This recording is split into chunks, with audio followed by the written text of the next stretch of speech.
What did you think of the sample images? Let me know. They were all taken with this new Med-Tele Mode, which is on the latest firmware update for the Pocket 3. I've got to say, it's a bit of a mixed bag. When it works, it seems to look really nice. Let's take this shot of the Chester Town Hall. The texture looks very natural. I'd be very happy to put this shot on an edit. Again, this shot of the tapestry, very usable. But then if we look on the downside, let's look at this shot here.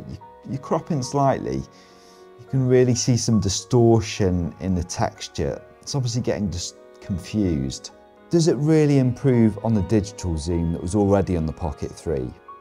You guys let me know.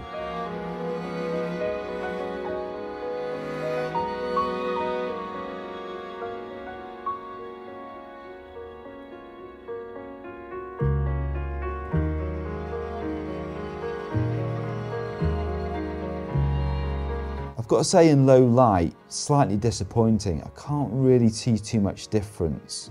Slightly warmer image on the Med-Tele Mode. By the way, if the firmware update isn't coming up automatically for you, then click on the About and then click Check for firmware updates.